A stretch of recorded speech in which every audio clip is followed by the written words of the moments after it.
आज हम लोग पीरियोडिक टेबल पढ़ेंगे। Periodic table. पीरियोडिक टेबल से बहुत कुछ क्लियर हो जाता है, ये माने प्रॉपर्टीज़ ऑफ एलिमेंट क्या है, इसे क्लियर हो जाता है। अब देखिए, इसमें मेन आपका आइडिया होता है इलेक्ट्रोस्टैटिक फोर्स ऑफ अट्रैक्शन। उसी से इसका बहुत सारा चीज़ हम लोग एक्सप्लेन कर सकते हैं। अब जैसे कि पॉजिटिव चार्ज जो है वो नेगेटिव चार्ज को अट्रैक्ट करता है, ठीक है। तो यहाँ पर धरिए 5 यूनिट पॉजिटिव चार्ज है और यहाँ पर धरिए 6 यूनिट पॉजिटिव चार्ज है। तो किसका अट्रैक्शन बेसी होगा, बच्चा लोग जरूर बोल देगा इसका होगा। तो पीरियोडिक टेबल में लेफ़्ट टू राइट पीरियड में जाइएगा तो क्या होगा, अब इसका अट्रैक्शन बेसी होगा तो यहाँ का डिस्टेंस जो है, जिसको रेडियस बोलते हैं, रेडियस क्या हो, छोटा होगा। तो अलोंग द पीरियड इधर से उधर जाइए तो रेडियस क्या हो जाएगा, छोटा हो जाएगा। तो जितना एटॉमिक नंबर बढ़ेगा तो रेडियस क्या होगा, छोटा होगा, 1/रेडियस। वेरिएशन जो हम बताए उस तरह से होगा। तो देखिए, इलेक्ट्रोस्टैटिक फोर्स ऑफ अट्रैक्शन माने पीरियोडिक पढ़ाने को पहले ये पढ़ाने से क्या होगा, समझाने में बहुत ही अच्छा रहेगा। अब इसी में देख लीजिए, जैसे आयोनाइज करना।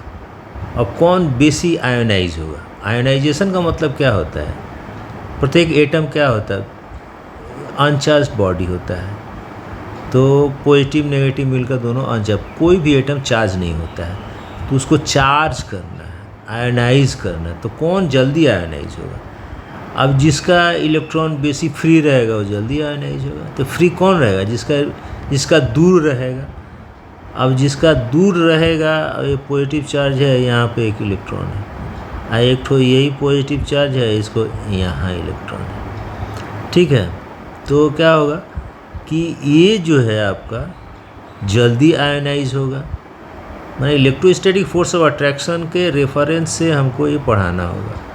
ये जल्दी आयोनाइज, तो जो एटम बड़ा होगा वो जल्दी आयोनाइज होगा, और जो एटम छोटा हो मतलब रेडियस जिसका छोटा होगा वो क्या होगा, उतना जल्दी आयोनाइज नहीं होगा, क्योंकि जोर से पकड़ कर रखा, भागेगा कहाँ ये इलेक्ट्रॉन, भागेगा। तो आयोनाइजेशन पोटेंशियल भी इलेक्ट्रोस्टैटिक फोर्स ऑफ अट्रैक्शन से हम इसको समझा सकते हैं।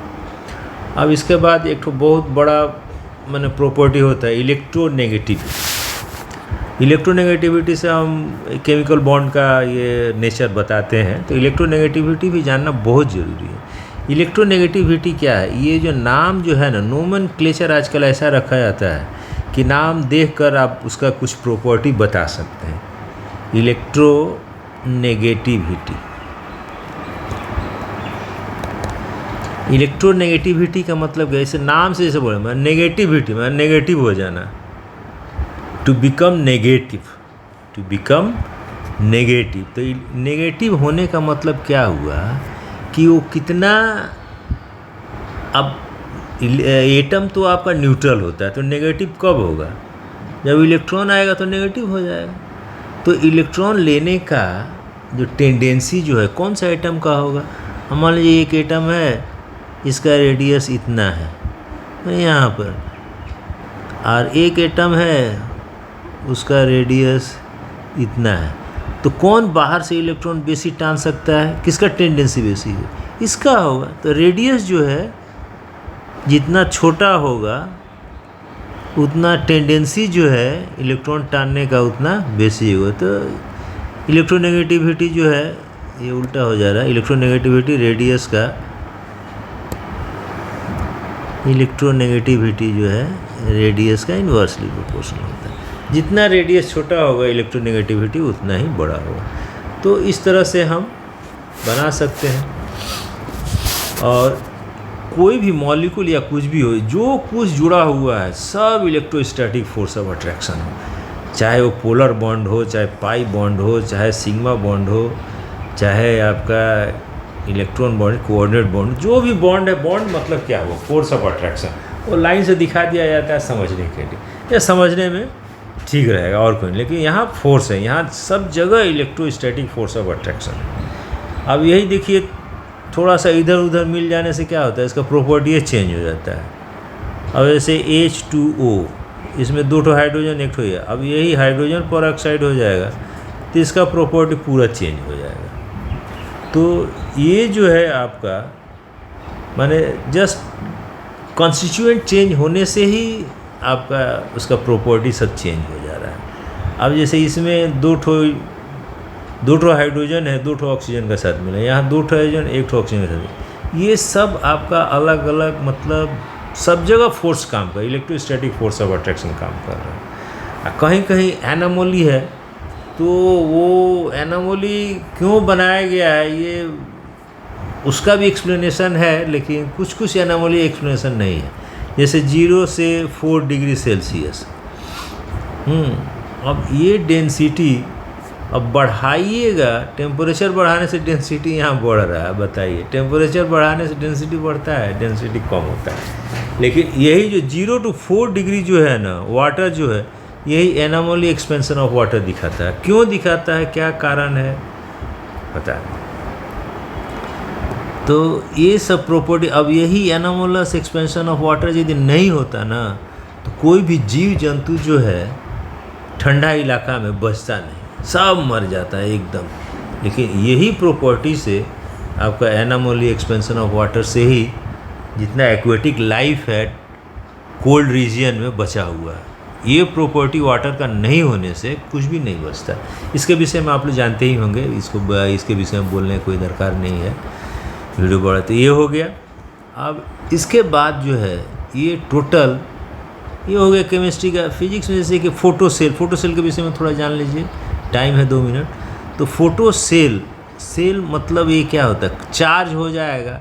अब यहाँ से इलेक्ट्रॉन से यहाँ इलेक्ट्रॉन फ्लो करता है। तो इसमें क्या होता है कि ये जो है फोटो मतलब लाइट रे आता है और यहाँ से क्या करता है, इलेक्ट्रॉन को निकाल देता है। इलेक्ट्रॉन को निकाल दिया तो क्या हुआ, तो न्यूट्रल रहता तो क्या होगा, पॉजिटिवली चार्ज हो जाएगा। जब चार्ज हो जाएगा तो इधर उसके बाद दूसरा कुछ रहेगा तो वहाँ से इलेक्ट्रॉन टानेगा।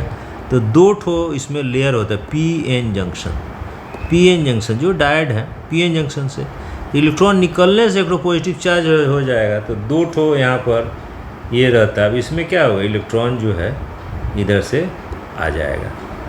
तो flow of electron, electric current क्या है, 1 वे direction of flow of electron is called electric current. तो यहाँ से अब इसका जो है एनर्जी फिक्स होना चाहिए, एक थ्रेशोल्ड फ्रीक्वेंसी होता है। जैसे तो E होता है is equal to H nu जो है frequency of the light, H है ये प्लैंक्स कांस्टेंट है। इसको भी बच्चा लोगों को बता देना चाहिए। ये निकलने से ये होता है। अब कितना, अब थ्रेशोल्ड फ्रीक्वेंसी जो होता है न्यू, यानी इससे कम होगा तो इलेक्ट्रॉन नहीं निकलेगा। जैसे कि लाइट का जो है कम इंटेंसिटी में कहाँ इलेक्ट्रिसिटी प्रोड्यूस करता है, फोटोसेल नहीं करता है। तो E is equal to H nu, ये फॉर्मूला बताना बहुत ज़रूरी है। E इज इक्वल टू, और एक तो है आपका E is equal to mc², ये है आइंस्टाइन का फॉर्मूला। ये भी सिंपल है, बच्चा लोग जान सकता है, 8 क्लास 9 क्लास का बच्चा लोग को जानना बहुत ज़रूरी है। तो इसमें क्या है, ये मैटर से एनर्जी में बदलना। तो इसमें कौन मैटर, न्यूक्लियस जो है ना वो आपका बदलता है। तो ये 931 मेगा इलेक्ट्रॉन वोल्ट, 1 ग्राम यूरेनियम जो है इतना आपका ये देगा। अब यहाँ पर अभी नया जो है बैटरी का कॉन्सेप्ट निकला है, न्यूक्लियर बैटरी। देखिए न्यूक्लियर बैटरी, तो इसमें क्या है, ये फोटो सेल से ही लिया गया है। अब इसमें क्या होता है कि निकेल 63 जो है ये हमेशा आपका रेडियो एक्टिव एलिमेंट है। ये हमेशा आपका बीटा रे क्या है, इलेक्ट्रॉन है। अब इलेक्ट्रॉन इसमें से निकलेगा, जब जैसे ये देखिए इसमें से इलेक्ट्रॉन निकल, फोटो सेल में क्या इलेक्ट्रॉन, तो यहाँ पर लाइट से निकल रहा है और यहाँ पर क्या है, बीटा रे से इलेक्ट्रॉन निकल रहा है। तो इससे ये लोग न्यूक्लियर बैटरी बनाया है। न्यूक्लियर बैटरी चाइना में शायद अभी बन गया, अभी मार्केट में अवेलेबल नहीं है। तो न्यूक्लियर बैटरी में क्या है, अब ये जो है देखिए माने पोल्यूशन अगेंस्ट है। अब निकल जो है 63, ये जो है 100 साल इसका 100.1 ईयर इसका हाफ लाइफ होता है। तो हाफ लाइफ के बाद ये इसका डॉटर आइसोटोप कॉपर बन जाता है, कॉपर 62। तो कॉपर सही है, तो ये पोल्यूशन फ्री भी हो जाता है, ये हो जाता है। और इसका लाइफ 100 साल है, मतलब 100 साल तक ये बैटरी बन गया ना तो 100 साल तक चलते रहेगा। अभी हम लोग का मोबाइल जो है 12 घंटा में एक दिन के बाद प्रत्येक दिन चार्ज करना पड़ता है। ये 100 साल में 75 साल तक ये चलता रहेगा। ये न्यूक्लियर बैटरी 75 साल, ये अभी निकला नहीं, इस बार एक्सपेरिमेंट चल रहा है। ठीक है, तो इतना सब हो गया। नेक्स्ट अब हम लोग नेक्स्ट में इससे और कुछ अलग पढ़ेंगे। ठीक है, आज का यही।